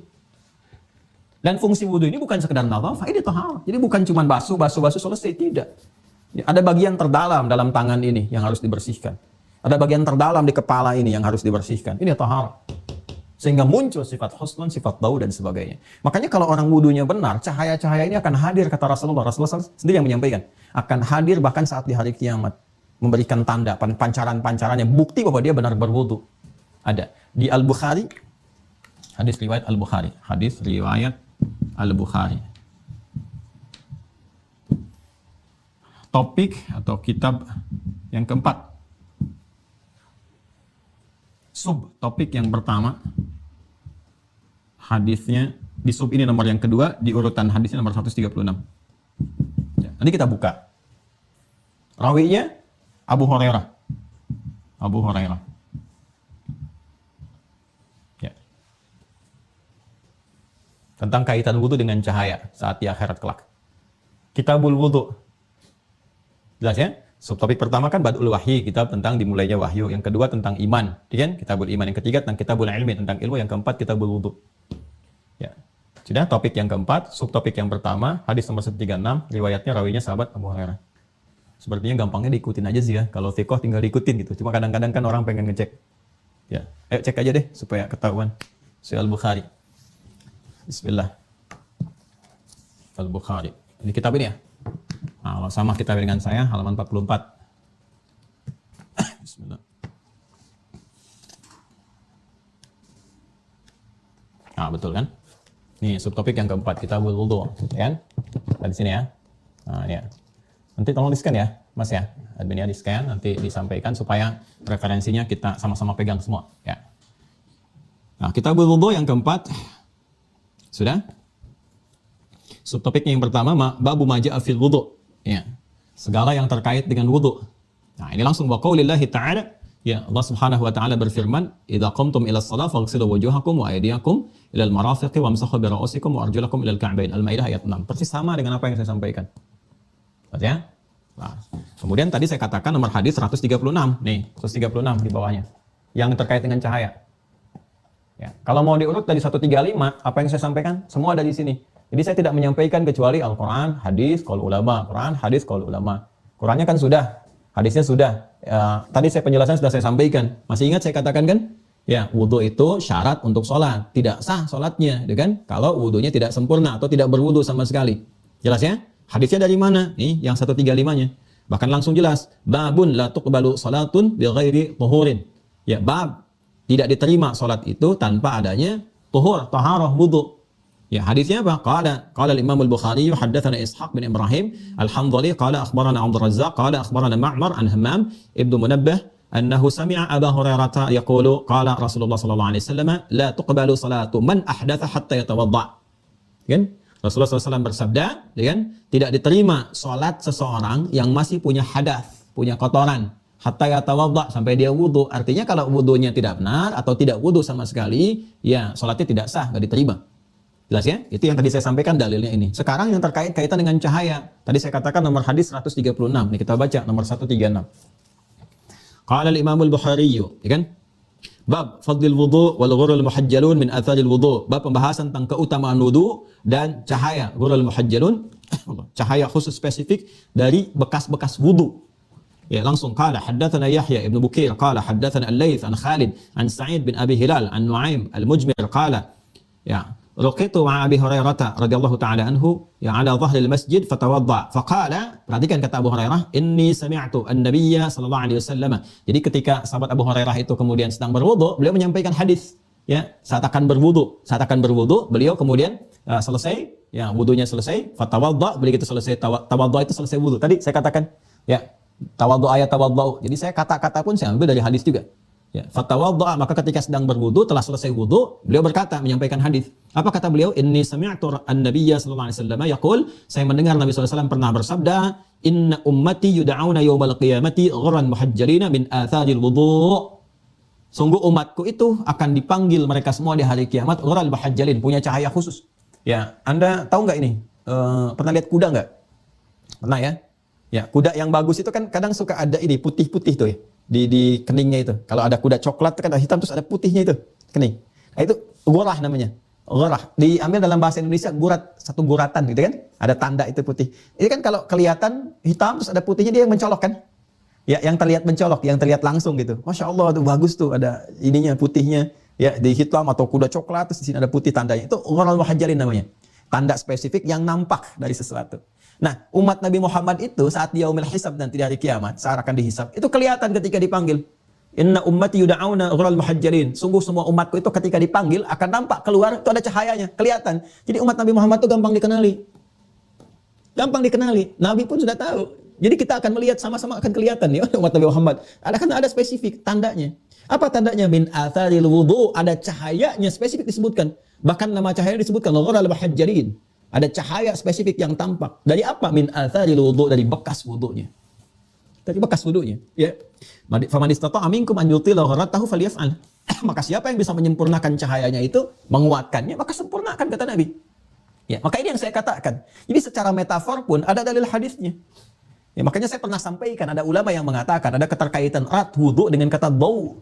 Ya, itu dulu saya pernah menyampaikan ini di soal, begitu saya bahas pakai buku pada diam. Gitu ya. Nah, jadi maksud saya kalau menyampaikan sesuatu kita harus punya dasar gitu, dasar yang jelasnya, ada kajian kebahasaannya, ada penunjang dalilnya. Ya, ada juga nanti pendapat ulama-ulama yang menyertainya dan turunan-turunannya. Jadi ini yang dimaksudkan. Jadi kalau orang-orang benar berwudu itu seharusnya pertama dia bersih keadaannya. Orang berwudu itu bersih. Ya bersih. Nanti pokok-pokok dalam tubuhnya itu bersih. Kan ada pokok. Pokok tubuh itu pokok yang digunakan untuk berinteraksi. Wajah kan dipakai untuk berinteraksi. Ya. Kemudian tangan dipakai berinteraksi. Telinga, coba lihat. Mulut, sampai ke kaki kan. Coba kalau kita jujur, silahkan dicek. Pernah nggak kita mengecek begini? Sebetulnya yang dibasuh ini saat wudu ataupun yang diusap. Coba lihat. Bukankah itu semua pokok-pokok bagian tubuh yang digunakan interaksi secara luar? Ya. Jari sampai tangan, sini sampai siku. Kemudian ini kepala yang mencakup mata, telinga, mulut. Ya, sampai ke ujung kaki. Ya itu kan yang biasa kita gunakan. Dan orang umat Islam tuh menggunakan sesuatu ketika berinteraksi. Bersih itu. Karena ada nadhafahnya. Kalau dipakai wudu 5 kali loh. Paling minimal, paling standar. Apalagi yang biasa jaga wudu. Harusnya bersih itu. Kemudian yang kedua, punya sifat husnun. Ya, wadau. Ada pancaran cahaya kebaikannya. Harusnya baik. Jadi orang berwudu itu, maaf ya, orang berwudu itu bukan sekedar bersih luarnya. Tapi bagian dalam yang menyertai fungsi-fungsi fisikal itu pun bersih, suci. Makanya kalau orang benar wudunya, itu bukan cuma wajahnya yang bersih, tapi ada cahaya kebaikan. Yang makna metafornya, sifat-sifat baik itu nampak di wajah. Apa di antaranya? Telinga, karena sering dibasuh, fisik luarnya bagus, tapi juga fungsinya bagus. mendengarnya yang baik-baik, ya kan? Mata melihatnya yang baik-baik. Mulut dikumur-kumur kan yang kotornya keluar secara fisikal. Itu baru nadhafah. Tapi wudu kan bukan nadhafah saja, dia taharah. Maka bukan sekedar membersihkan yang di luar secara fisikal, tapi fungsi mulut pun jadi bersih, jadi suci. Kalau mulut itu suci, bersih fungsinya, maka tidak akan keluar pulsa-pulsa yang kotor. Ya, celaan-celaan, makian dan sebagainya, nggak akan keluar itu. Kenapa? Karena wudu.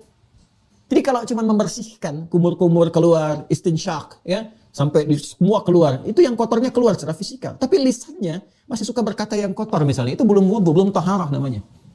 Ya, karena itu kalau kita ngaji lebih dalam, tidak hadis Muslim disebutkan, kata Rasulullah SAW, ketika seorang itu berwudu, maka dengan basuhan yang melekat pada bagian tubuhnya itu, kotoran-kotorannya bersamaan dengan jatuhnya air itu kotoran-kotoran hadas dalamnya itu keluar juga, gugur juga dosa-dosanya yang melekat pada perangkat wudu itu. Kalau dosa berbicara tentang bagian dalam, kalau kotoran hadas bicara tentang bagian luar. Jadi wudu membersihkan hadas, aspek nadhafah bagian luarnya, sekaligus membersihkan bagian dalamnya. Begitu jatuh tetesan air itu bersamaan dengan jatuhnya, itu gugur pula dosa-dosanya. Harusnya begitu kata Nabi. Dosa yang melekat pada lisan, dosa yang melekat pada mata, pada telinga, sampai kaki. Terus kalau dosanya sudah gugur, dosa itu kan lekat dengan kesalahan. Artinya kalau dosanya gugur, salahnya gugur. Yang muncul solehnya. Salah kan lawannya soleh. Jadi saling memengaruhi. Kalau salahnya itu gugur, ya soleh yang naik. Kalau solehnya ditekan, salahnya yang naik. Ya karena itu, coba teruskan lagi ya. Ini kalau kita ngajinya dalam, enak gitu. Coba teruskan. Ya, ini di awal diterangkan. Di pertengahan wudu kata Nabi dijelaskan. Harusnya orang wudu bukan cuma bersih luarnya, kata Nabi dosanya itu gugur juga yang melekat pada dirinya. Kemudian yang paling menarik apa? Setelah selesai wudu pun kan kita berdoa kan? Coba masih ingat gak doanya? Pertama mengonfirmasi iman. Awas, mengonfirmasi iman. Karena wudu bagian dari iman. Kan panggilannya iman. Ya ayyuhalladzina amanu. Maka konfirmasi dulu imannya. Masih ingat iman itu apa? Konfirmasinya? Syahadat kan? Konfirmasi iman itu syahadat. Asyhadu an la ilaha illallah wa asyhadu anna Muhammadar Rasulullah SAW. Ya, itu syahadat kan? Setelah itu apa? Allahumma ja'alni minat tawwabina wa ja'alni minal mutatahhirin. Ya? Kalau kita mau mintakan lebih, wa ja'alni min ibadikas shalihin. Ya. Perhatikan. Allahumma ja'alni minat tawwabin. Ya Allah, mohon jadikan setelah bersyahadat, ya kita katakan, ya Allah, mohon jadikan aku termasuk orang taubat. Tawwabin itu kan jamak dari tawab. Ya Allah, mohon jadikan aku termasuk orang taubat. Sekarang apa hubungannya wudu dengan taubat? Kok bisa baru selesai wudu, tapi doanya doa taubat? Ini coba deh, sampai pahami ke situ. Jangan-jangan selama ini dibacakan, tapi kita nggak pahami. Bukan kita, maaf, tapi nggak dipahami isinya. Ya? Allahumma ja'alni minat tawwabin. Ya Allah, mohon jadikan aku termasuk orang taubat. Disebut taubat itu kan kalau mengakui kesalahan, menyesalinya, dan berjanji tidak mengulangi. Jadi dalam wudu itu ada proses taubat. Sedangkan taubat itu adalah pendidikan rohani yang mengarahkan yang sayyi menjadi hasan, husnun. Menjadi husnun. Ini. Jadi proses taubat itu larinya ke sini. Allahumma ja'alni minat tawwabin. Ya Allah, mohon jadikan aku termasuk orang yang taubat. Ke sini arahnya. Jadi saat wudu itu bukan cuma membasuh, tapi ada proses menghadirkan sifat husnun.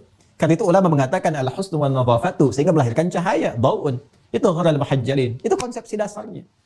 Ya karena itu orang-orang yang wudunya benar bukan sekedar membasuh, tapi ada tuntunan nanti. Ya, coba deh kalau mau lebih jeli lagi nanti saat masuk prakteknya. Ya, wajah tuh yang di mana yang dimasuh, ya yang dibasuh kenapa itu? Tangan sampai siku. Kenapa bukan siku ke tangan? Tapi tangan ke siku. Ya, ini lompatan aja sedikit lompatan. Ini ada hikmahnya semua dan terurut kan? Kan ini yang kita pelajari, makna, cara, hikmah. Ya. Coba lihat tuh. Kenapa tangan sampai siku? Wa aydiyakum ilal marafiq, bukan siku ke tangan. Ini urutannya kan urutan interaksi aktivitas pekerjaan kita. Yang biasa kita gunakan kan jemari. Ya. Jemari ini paling banyak digunakan, makanya dibasuh ini dulu sampai sini. Bahkan di awal-awal sudah dibersihkan begini, di selai-selai takhallal.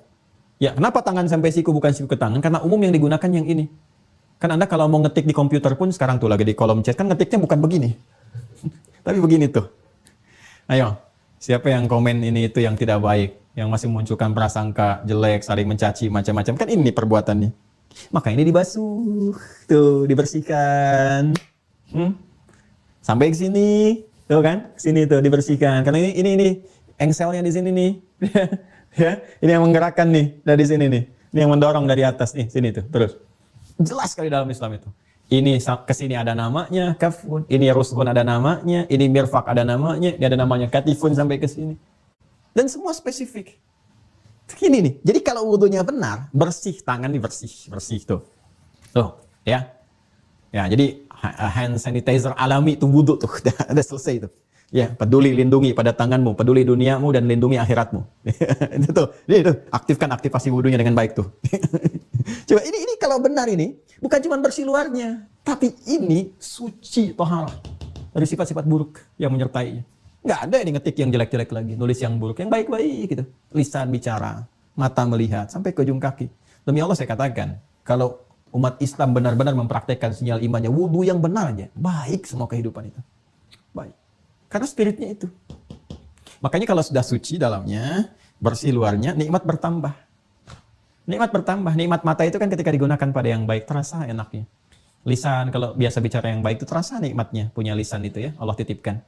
Ya, semua kalau digunakan pada yang baik itu terasa nikmatnya. Makanya ketika Allah tutup ayat wudu itu, Allah jelaskan, aku mintakan kalian wudu itu untuk menyucikan diri kalian, membersihkan dan menambah nikmat kepada kalian. Ya, waliyutimma ni'matahu 'alaikum.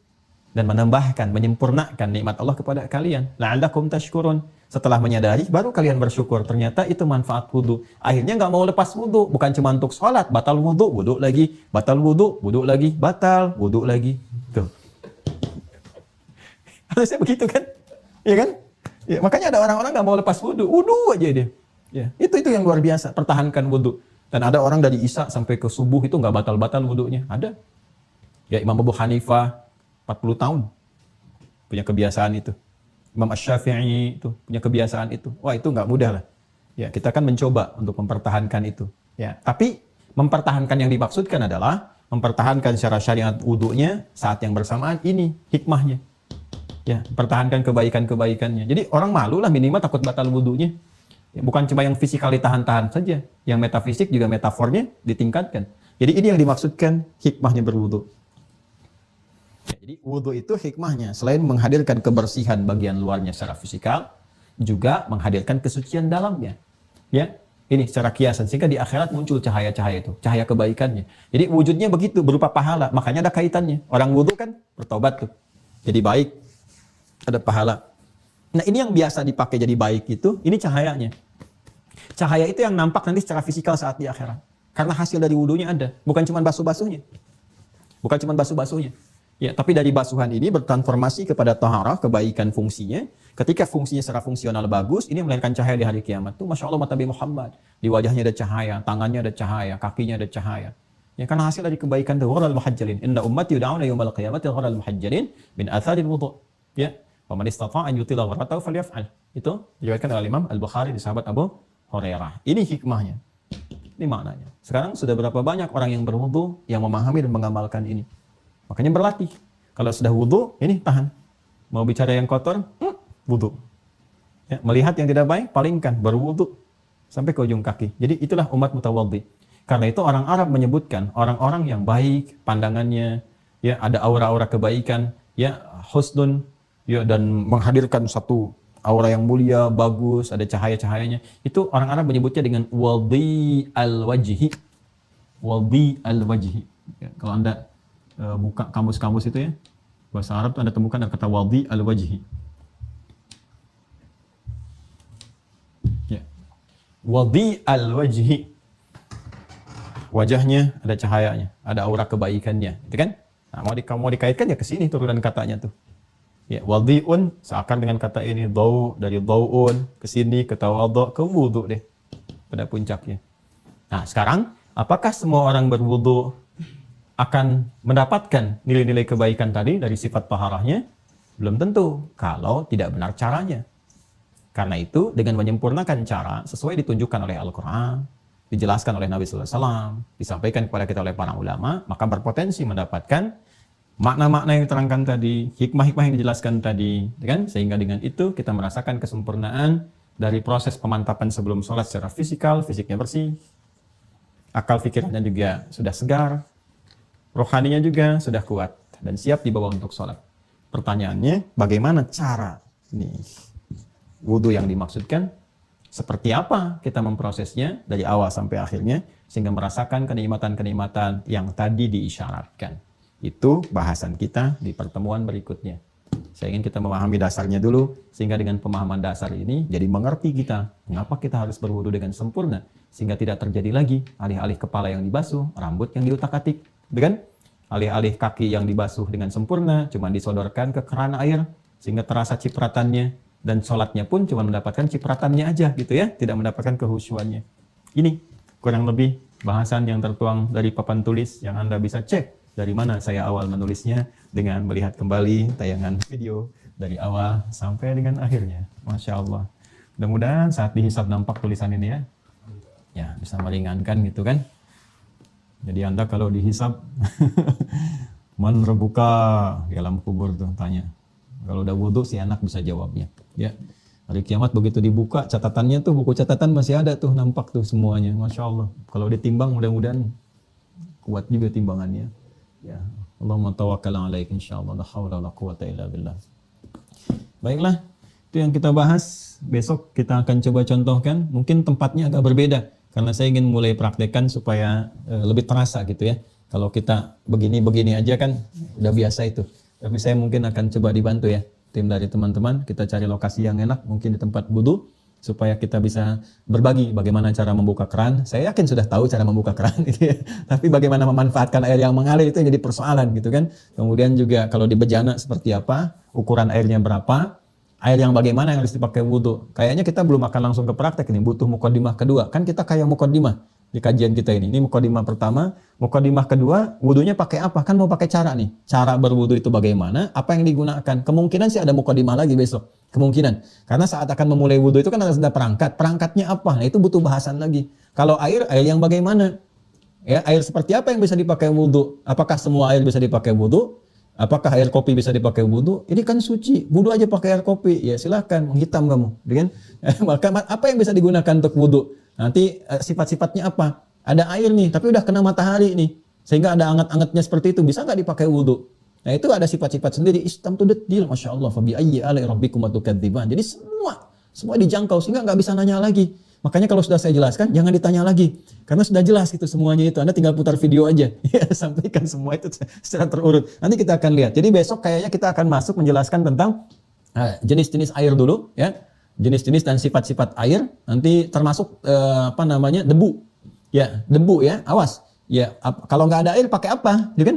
Nah, kan harus dijelaskan juga. Nanti setelah itu baru kita masuk ke tata cara. Kalau waktunya masih ada, sekalian dijelaskan. Kalau waktunya memang masih ada, tapi tidak memungkinkan kita untuk membahas, maka kita akan kemudian lanjutkan di pertemuan berikutnya. Ini yang kita bisa sajikan di pertemuan kali ini. Semoga bermanfaat. Semoga Allah memberkahi, meridhai, dan menyayangi kita semua. Mohon maaf apabila ada yang kurang berkenan. Kalau ada yang kurang tepat, mohon disampaikan supaya bisa dikoreksi dengan pendekatan yang benar. Terima kasih. Allahumma taqabbal minna innaka antas sami'ul alim. وتب علينا إنك أنت التواب الرحيم اللهم اجعلنا مقيم الصلاة ومن ذريتنا يا أرحم الراحمين واجعلنا من أتباع سيدنا محمد صلى الله عليه وسلم ومن أمته الغر المحجلين اللهم يا أرحم الراحمين اجعلنا من المتوضئين التوابين واجعلنا من عبادك الصالحين وصلى الله على سيدنا محمد وعلى آله وصحبه أجمعين برحمتك ربنا آتنا في الدنيا حسنة وفي الآخرة حسنة وقنا عذاب النار وآخر دعوانا سبحانك اللهم وبحمدك نشهد أن لا إله إلا أنت نستغفرك ونتوب إليك الحمد لله رب العالمين. Assalamualaikum warahmatullahi wabarakatuh.